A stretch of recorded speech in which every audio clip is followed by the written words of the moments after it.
Peace and blessings, everybody. It's Saturday, July the 20th, the year 2019. We have a letter here from Gary Michael Northington. Officer Jack McLam was advocating for Gary in his newsletter, Aid in a Bed, before Officer Jack McLam died of cancer, I believe, in 2013. Gary Michael Northington is a veteran. He was exposing satanic child sex rituals and child sex auctions. He was convicted on conspiracy to murder. There is no victim in his crime. It's very similar to the charges they brought against Schaefer Cox. So Gary Michael Northington has spent nearly 33 years in prison, and there's no victim in his crime. And he wrote a letter today.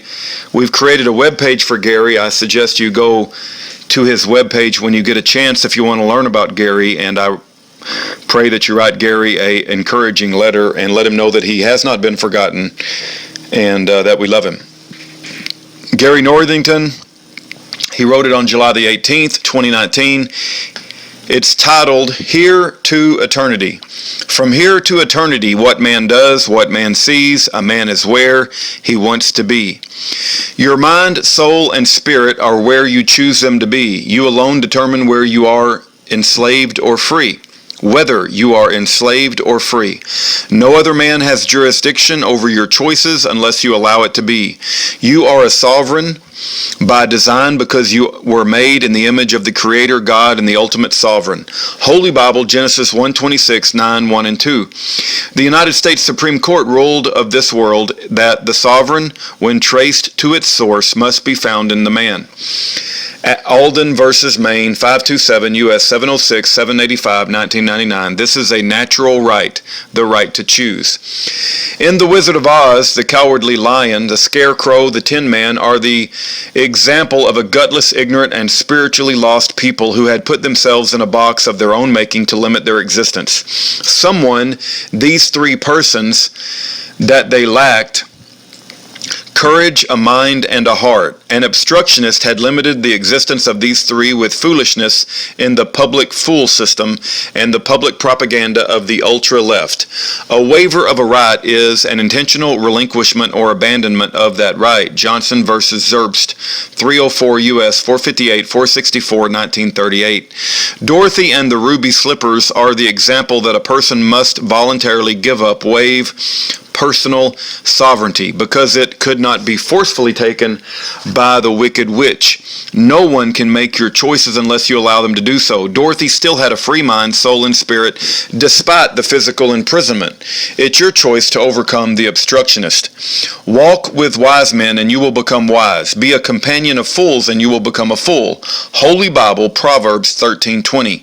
A young man once made fun of a handicapped man's speech impediment. After mimicking this impediment for a time, the young man found that he had developed the same speech impediment and could not get rid of it. The young man had done this because he was party to a crowd of fools who got joy out of ridiculing the handicapped man. By associating with and acting out foolishly, the young man had become the bigger fool than those with whom he associated. It's your choice to fool or not to be. Pride is the downfall of man. Holy Bible, Proverbs 16:18 through 19. The foolish young man had too much pride to tell his associates that they should have helped the handicapped man with his speech problem. With a small amount of compassion, he may have helped the handicapped man learn to speak properly. The young man did not have the courage to override obstructionists jerking on his pride string. It's your choice to step out of the comfort zone and do the right thing when surrounded by fools. Not so very long ago, prisoners were regarded as slaves of the state. Jones versus North Carolina, Prisoners Union, 433 U.S. 119,139, 1977. This is what you become when you allow an obstructionist fool to lead you from the path of right and into his and your comfort zone of those lost in wrongdoing and evil. It's your choice to do right or wrong, to be wise or to be a fool. When letting obstructionists make your choices, then you become a bigger fool than them and enslave yourself in ignorance of the right you should do.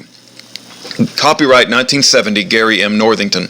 Dear Brother Rudy and Sister Aaron, I had another vacation from prison from June the 5th to June the 10th of 2019, it was at Henry Ford Allegiance Hospital in Jackson, Michigan, for 2 stents in my heart and 1 to my right kidney. From July 1st to the 4th, 2019, it was treatment and stabilization after a postprandial hypotension event after eating my 0430 hours breakfast. They got to get up at 4:30 in the morning to eat their breakfast. I certainly enjoyed the good food and speaking to intelligent doctors and nurses who understood what I said about trying to cover up my medical symptoms. On the July the 1st, 2019 at 4:30 hours, I ate my usual crackers and cheese breakfast. This is so I don't pass out in or upon leaving the chow hall upon eating my second breakfast at 0700 hours. At 0450, I broke out in a cold sweat and felt my blood pressure drop to near 50/20 mmHg. As usual, I had to go number 2 but could barely get up from the toilet. I vomited on the way to health service where my blood pressure was 70/40 mmHg and pulse was around 35 BPM. Beats per minute for an hour while awaiting the ambulance. I had to go number 2 and vomit again. As I played watching my blood pressure, blood oxygen and pulse decreasing, I said, "Hey Lord, I'm on my way to be with you." These are the types of events which you, I, Pat, have spoken, and Pat educated me on the cause in Miracle in Atlanta. I then spent 4 days in the hospital. This was extreme postprandial hypotension with vision loss. That happens about once a year rather than the usual 70/40 to 90/50 mmHg events where I nap for 30 minutes every morning. It's the first time MDOC actually sent me to the hospital and monitored the hypotension occurring when I eat breakfast. I've had more medical care in the last year than I had in the 20 years, which I believe is the public scrutiny you have given. Thanks for all the blessings. All for Jesus I surrender. This is from Gary Michael Northington, who I believe is a political prisoner, not guilty of any crime. Not guilty of any crime, and he's been in prison over nearly 33 years. I pray you write him an encouraging letter. Let him know that you care about him and love him. His address will be on the screen.